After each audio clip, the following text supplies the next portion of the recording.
Hello students, welcome back to my channel twin physics.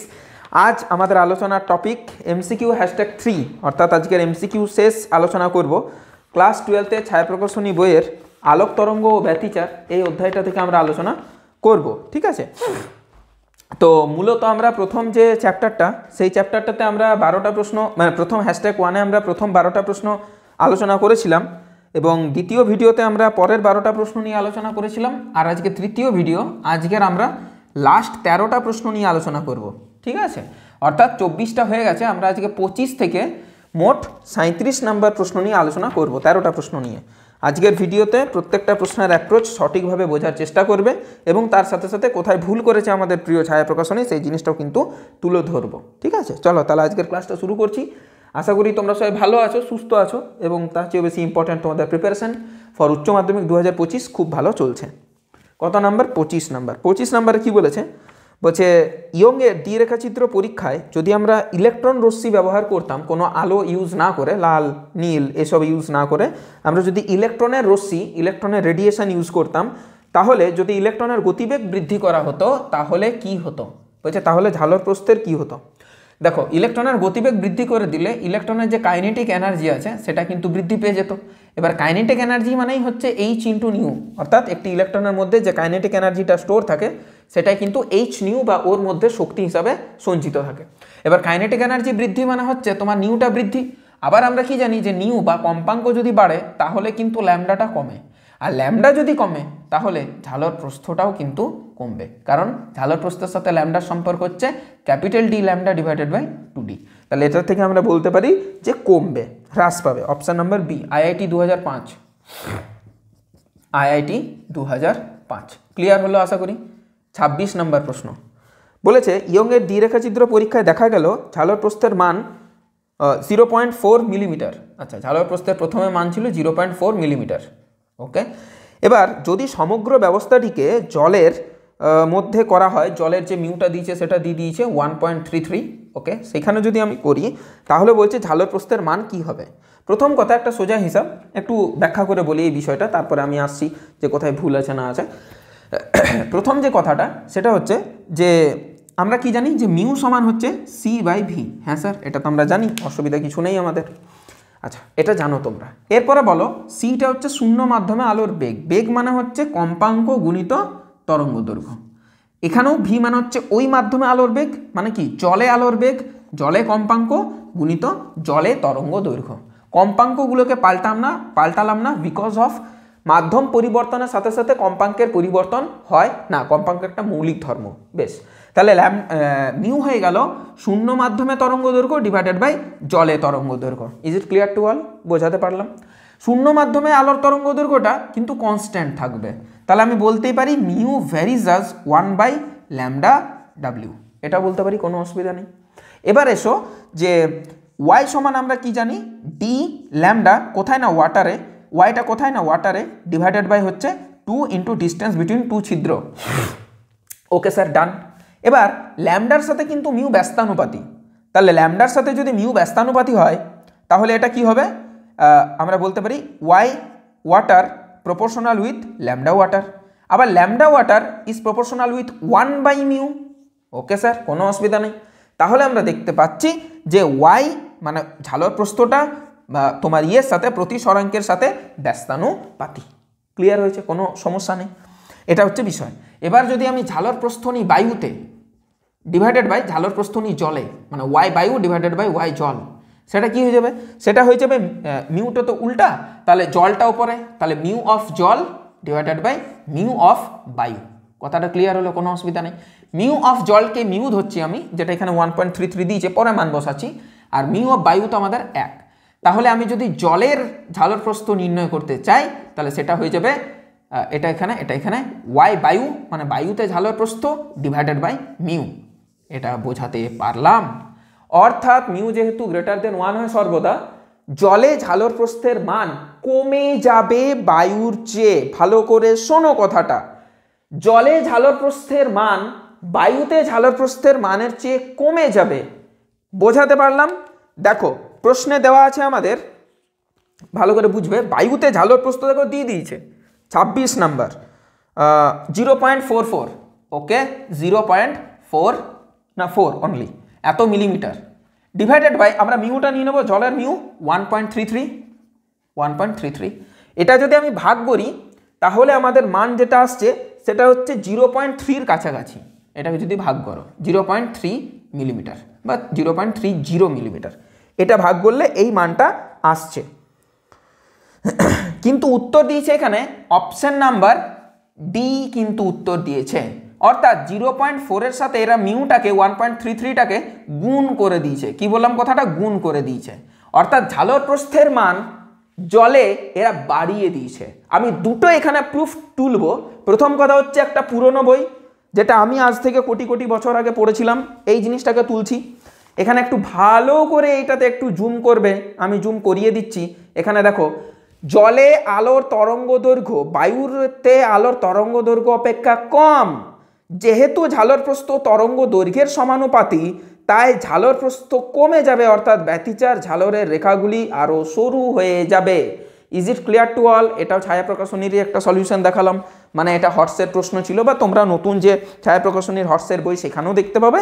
এই প্রশ্নটা খুবই কমন এবং ইম্পর্টেন্ট, যে total young double slit experiment যদি আমরা জলে করি তাহলে আমাদের কি পরিবর্তন হবে, না ঝালর প্রস্থটা আরও সরু হয়ে যাবে, আরও ওদের যে উইথগুলো চওড়াগুলো কমে যাবে। আমার কমা উত্তর এসেছে, বাট ওদের বাড়ানো উত্তর এসেছে, বাড়া উত্তর এসেছে। কথাটা বোঝাতে পারলাম? এবং এইটারই পরবর্তীকালে তোমরা যদি জিনিসটাকে লক্ষ্য করো, 28 নাম্বার প্রশ্নটার দিকে একটু যদি লক্ষ্য করো, এই দেখো 28 নাম্বার প্রশ্নটার দিকে যদি একটু লক্ষ্য করো, 27 আমি করাচ্ছি, ওয়েট আ মিনিট, সেটা দেখতে পাবে। ইয়ংয়ের দ্বিরেখাচিত্র পরীক্ষায় ঝালর প্রস্থের মান হচ্ছে বিটা, ওকে ডান। এই টোটাল জিনিসটাকে যদি আমি মিউ প্রতিসরাঙ্কের একটা তরলে নিমজ্জিত করি, তাহলে নতুন ঝালর প্রস্থটা হবে বিটা ডিভাইডেড বাই মিউ। এটা ওদের উত্তর দিয়েছে WBJEE 2010, এটা ওরাই উত্তর দিয়েছে, অপশন নাম্বার ডি। ওরাই দিয়েছে যে মিউটা দিয়ে ভাগ করো। আমি তো স্যার মিউ দিয়ে ভাগ করে দিয়েছি, তাহলে উত্তর মিলছে না, মিলবে না, কারণ এটা ছায়া প্রকাশনী। এটা হচ্ছে বিষয়। মানে আর কত ধরনের যে এদেরকে নিয়ে ট্রোল ভিডিও হবে আমি বুঝতেই পারছি না, কিন্তু তাও এনাদের কিন্তু কোনো ধরনের কোনো কিন্তু সিম্প্যাথি বা কোনো ফিডব্যাক বা কোনো রেসপন্স কিছুই এখনো পর্যন্ত আমি পাইনি। হয়তো মানে পরবর্তীকালে পাবো, হয়তো যখন ওনাদের মনে হবে যে জিনিসটা ভুল। তবে হ্যাঁ, একটা কথা ঠিক, যে ছায়া প্রকাশনীর সাথে জড়িত সমস্ত কিছু নিয়ে কিন্তু একটা ভিডিও, বড় ভিডিও কিন্তু আসবে, এটা আসাটা অত্যন্ত দরকার। ক্লিয়ার হয়েছে আশা করি। দেখো তাহলে ওরা নিজেরাই বলছে যেটা মিউ দিয়ে ভাগ করে দাও, কোনো তরলে ডোবালে। আমি ভাগ করেছি, উত্তরটা ম্যাচ করেনি। যাই হোক, ওনাদের বিষয়বস্তু বোঝা বড় দায়। আমরা 27 নম্বরের প্রশ্নের দিকে চলে যাই, 28টা কিন্তু করিয়ে দিলাম। 27-এ কি বলেছে? বলছে ইয়ংয়ের দ্বিরেখাচিত্র পরীক্ষায় দেখা গেল ঝালর প্রস্থের মান 0.3 mm একটি 1.5 প্রতিসরাঙ্কের পাতলা কাঁচের প্লেটকে যে কোনো একটি ছিদ্রের যদি রাস্তাতে আমি বাধা হিসাবে দিয়ে দিই, তাতে ঝালর প্রস্থের কোনো পরিবর্তন হয় না। কেন্দ্রীয় চরমবিন্দুটা উপরে উঠে যায়, কিন্তু ঝালর প্রস্থের যে with of the fringe with যেটাকে বলে, তার কোনো পরিবর্তন ঘটে না। আগে ছিল 0.3 mm, পরেও কিন্তু 0.3 mm-এই থাকবে। ক্লিয়ার হয়েছে আশা করি? ক্লিয়ার হয়েছে। Option number B. নেক্সট 29-এ কি বলেছে? ইয়ংয়ের দ্বিরেখাচিত্র পরীক্ষায় ছিদ্রের ব্যবধান ডি, ছিদ্র থেকে ডি দূরত্বে রাখা পর্দায় ব্যতিচার ফেলা হলো। ছিদ্রদ্বয়ের একটির ঠিক বিপরীত দিকে একটি কালো পটি লক্ষ্য করা গেল। ব্যবহৃত আলোক তরঙ্গের ইয়া। আচ্ছা, ছিদ্র যে দুটো আছে এদের মধ্যবর্তী দূরত্ব হচ্ছে 2D, দিয়ে দিয়েছে 2D না ডি দিয়েছে। তাহলে এক পাশে বলছে ছিদ্রের এক পাশে যেমন আরেকটা বিন্দু ছিল, আরেক পাশে কালো পেয়েছে, তাহলে এই ডিস্টেন্সটা হয়ে গেল তোমাদের ডি। কথাটা বোঝাতে পারলাম? অসুবিধা নেই নিশ্চয়ই। অর্থাৎ এখান থেকে তোমার ওই ব্যাপারটা হলো, তাহলে y is equal to D lambda divided by distance. এই আমি এখানে যারা 2D বসাবে উত্তর মিলবে না, এখানে ডি বসবে। আমি বারবার বলেছি ডি ল্যামডা বাই ছিদ্রদ্বয়ের দূরত্ব, ডি ল্যামডা বাই ছিদ্র দুটির দূরত্ব, আর ওয়াইয়ের মানটা হয়ে যাবে এখানে স্মল ডি। কেন? তার কারণ হচ্ছে ওই যে ব্ল্যাকটা যেটা পেয়েছে সেটা পেয়েছে ডি ওপরে। কথাটা বোঝাতে পারলাম? ক্লিয়ার হয়েছে? ছিদ্রের এক পাশে পেয়েছে, ভাষাটা পড়বে বুঝতে পারবে। এখান থেকে ল্যামডা আমরা পেয়ে যাব ডি বাই ছোটো হাতের ডি স্কোয়ার, ডি বাই ছোটো হাতের ডি স্কোয়ার, ডি বাই ছোটো হাতের ডি স্কোয়ার। কি কিছু ভুল বলো? হ্যাঁ, D square by D, sorry এটা মিস্টেক হয়েছে, D square by D. Option number D, West Bengal joint 2011, West Bengal joint 2011। সৌভাগ্যবশত এনাদের আবার অঙ্কের পরিমাণ কমে যাওয়ায় এবং অঙ্কের অভাব বোধ করায় এনারা একই প্রশ্ন 37 নাম্বারও কিন্তু দিয়ে দিয়েছেন। কথাটা ক্লিয়ার হলো? 29, 37 সেম প্রশ্ন। কি করবে? প্রশ্ন নেই হাতে, প্রশ্ন না থাকলে কি হয়? প্রশ্নই পাচ্ছেন না ওনারা, কিছু করার নেই আর কি। ঠিক আছে, this is the standard of ছায়া প্রকাশনী, এটা হচ্ছে বিষয়। যাই হোক, 29 হয়ে গেল, 30 নাম্বার প্রশ্ন। আমারও ভালো সলিউশন করতে হলো না একটা অঙ্কের, যাই হোক ভালো জিনিস। দেখো 30 নাম্বার, ইয়ংয়ের দ্বিরেখাচিত্র পরীক্ষাটি করা হলো পরপর সবুজ, লাল, নীল আলো ব্যবহার করে। ঝালর প্রস্থগুলি ব্লা ব্লা ব্লা। তাহলে ঝালর প্রস্থ is proportional with lambda. Lambda যার যত বেশি তার ঝালর প্রস্থর উইথড্র তত বেশি। এখানে আমরা নিয়েছি সবুজ, লাল, নীল, তাহলে নীলের ল্যামডা সবচেয়ে কম। তাহলে প্রথমত বি বি এ হবে সবচেয়ে কম, প্রথম কথা। তারপরে বেনিয়া সহ কলা, লালের সবচেয়ে বেশি, তাহলে বিটা রেড সবচেয়ে বেশি, আর মাঝে হয়ে যাবে বিটা গ্রিন। বিটা গ্রিন যার সাথে ম্যাচ করবে দেখো, আরটা সবচেয়ে বেশি, তারপরে গ্রিন, তারপরে ব্লু। হ্যাঁ, অপশান নাম্বার ডি, এটা IIT 2012। নেক্সট 31 বলেছে আলোর ব্যতিচারের ক্ষেত্রে কোনটি সঠিক নয়? উৎসদয়কে সুসংগত হতে হবে, এটি অতি প্রয়োজনীয় শর্ত, না এটা ট্রু। ব্যতিচার ঝালরের অন্ধকার পটির তীব্রতা শূন্য না হলেও চলবে। ঝালরের পটির অন্ধকার পটির তীব্রতা শূন্য না হলেও চলবে। হ্যাঁ, মানে ওইখানে তীব্রতা কিছু পরিমাণ থাকতে পারে। তোমার মনে হচ্ছে না যেটা অন্ধকার সেখানে আলোর কিরণ কিন্তু পৌঁছেই যায়, কারণ তার পাশেই আমাদের ব্রাইট পয়েন্ট আছে। তাহলে ব্রাইট পয়েন্টের থেকে যে রেডিয়েশন, মানে যে আলোটা, তার আভা কিন্তু অন্ধকার বিন্দুতে পড়বেই, পিওর কালো হবে না। ব্যতিচারে শক্তির বিনাশ ঘটে না, শক্তির স্থানান্তর ঘটে, অবভিয়াসলি ট্রু। ব্যতিচার ঝালরের অন্ধকার পটিকে অবশ্যই শূন্য তীব্রতা সম্পন্ন হতে হবে, এটা কিন্তু ঠিক নয়। কথাটা বুঝবার চেষ্টা করো। ব্যতিচার ঝালরের অন্ধকার পটিকে অবশ্যই শূন্য তীব্রতা, মানে ওখানে কোনো আলোই যাবে না, এটা ট্রু না, আলো যায়। অর্থাৎ অপশন নাম্বার হচ্ছে ডি ট্রু হলো। বোঝা গেল জিনিসটা?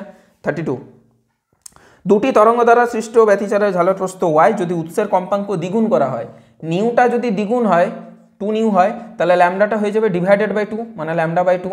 ল্যামডা অর্ধেক মানে ঝালর প্রস্থ অর্ধেক, গল্প শেষ। তাহলে y/2 অপশন নাম্বার এ।